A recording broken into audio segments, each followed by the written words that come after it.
Hello friend, कैसे हैं आप। होला टेक्निकल चैनल में आपका स्वागत है। आज आप जानेंगे स्विफ्ट कोड यानी बैंक का स्विफ्ट कोड क्या होता है, कहाँ यूज होता है, कैसे यूज होता है, कैसे काम करता है, क्यों यूज होता है। सारी चीज़ें आपको इस वीडियो में पता चलेगी। तो चलिए वीडियो को स्टार्ट करते हैं। फ्रेंड, अगर आप एक यूट्यूबर हैं या एक ब्लॉगर हैं तो आपके अकाउंट गूगल अकाउंट ज़रूर होगा, गूगल एडसेंस अकाउंट ज़रूर होगा।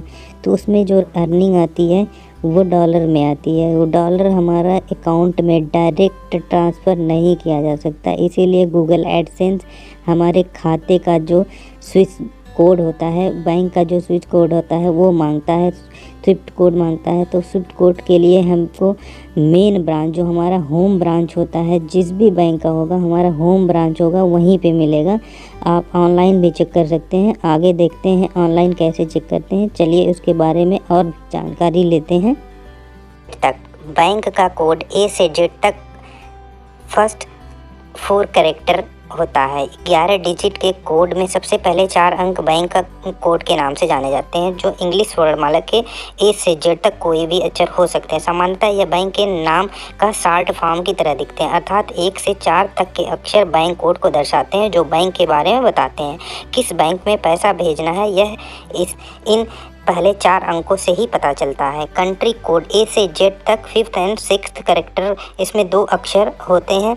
स्विफ्ट कोड का 5वां तथा 6ठा अक्षर कंट्री कोड के लिए इस्तेमाल होते हैं, जिससे यह पता चलता है कि बैंक किस देश में स्थित है। बैंक किस देश में, यह इन्हीं 2 अक्षरों के जरिए पता चलता है। लोकेशन कोड 0 से 9 अथवा ए से जेड स्विफ्ट कोड का तीसरा भाग लोकेशन कोड कहलाता है। लोकेशन कोड 2 अक्षरों या अंकों से मिलकर बना होता है। स्विफ्ट कोड के 7वें 8वें अंक या अक्षर को लोकेशन कोड कहा जाता है, जिससे उस देश के अंदर बैंक की लोकेशन का पता चलता है। यह दोनों अंक किसी देश के बैंक की लोकेशन के लिए इस्तेमाल होते हैं। ब्रांच कोड 0 से 9 या ए से Z last 4 character Swift code का चौथा और आखिरी भाग ब्रांच कोड कहलाता है। यह 3 डिजिट का कोड होता है, जो अक्षरों या अंकों से मिलकर बना हुआ होता है। आपको बता दें कि पहले स्विफ्ट कोड सिर्फ 8 डिजिट का होता था और यह बैंक के हेड ऑफिस को रिप्रेजेंट करता था, लेकिन अब सामान्यतः स्विफ्ट कोड 11 डिजिट का होता है और इसकी तीसरी डिजिट बैंक की ब्रांच को रिप्रेजेंट करती है। कैसे पता करें अपने बैंक का स्विफ्ट कोड। अगर आपको बैंक पासबुक पर आपकी बैंक का स्विफ्ट कोड नहीं है और आप उसे पता करने के लिए ब्रांच भी नहीं जाना चाहते, तो आप घर बैठे ही अपने बैंक का स्विफ्ट कोड जान सकते हैं। इसके लिए आपको सबसे पहले IFSCS swiftcode.com पर जाना होगा। वेबसाइट के होम पेज पर ही हमने आपको स्विफ्ट कोड जानने के लिए विंडो मिल जाएगा। सबसे पहले आपको कंट्री सेलेक्ट करना होगा। कंट्री सेलेक्ट करने के बाद आपको बैंक की लिस्ट में अपने बैंक का नाम सेलेक्ट करना होगा। सेलेक्ट करने के बाद जिस राज्य में आपकी बैंक है उसे सेलेक्ट करें। राज्य सेलेक्ट करने के अगले ऑप्शन में आपको अपना सिटी चुनना होगा और सबसे आखिरी में आपको बैंक ब्रांच सेलेक्ट करनी होगी। जैसे ही आप यह भरकर क्लिक करेंगे, आपकी बैंक ब्रांच के स्विफ्ट कोड आपके नज़रों के सामने होगा। कैसे करता है swift code, how to swift code work. आज के ज़माने में अगर आपको विदेश पैसे भेजना है तो बहुत ही आसान है। आपको अपने बैंक जाना है और अपने बैंक को कुछ फॉर्म भरकर देना है। बैंक आपके पैसे अपनी बताए इंसान के खाते में भेज देता है, चाहे वो इंसान आपसे 7 समुंदर पार अमेरिका में ही क्यों न बैठा हो। अगर स्विफ्ट कोड न हो तो शायद यह इतना आसान न होता।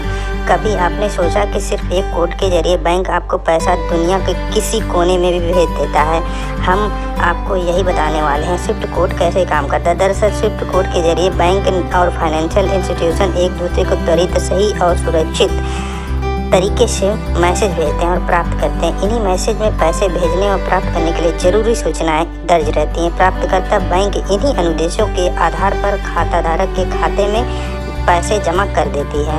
स्विफ्ट नेटवर्क में कितने संस्थान और रोजाना कितने ट्रांजैक्शन पूरी दुनिया में स्विफ्ट नेटवर्क के 11,000 से अधिक मेंबर हैं, जो पूरी दुनिया के 200 देशों में फैले हुए हैं। 2015 में औसतन 32 मिलियन मैसेज स्विफ्ट नेटवर्क के अंतर्गत रोजाना भेजे जाते थे। मतलब रोजाना स्विफ्ट नेटवर्क पर लगभग 32 मिलियन ट्रांजैक्शन दुनिया भर के अलग अलग देशों में किए जाते हैं, जिनकी संख्या 1995 तक सिर्फ 2.4 मिलियन रोजाना होती।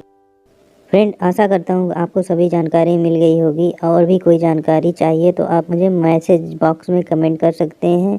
मैं आपको जानकारी देने का पूरा प्रयास करूँगा।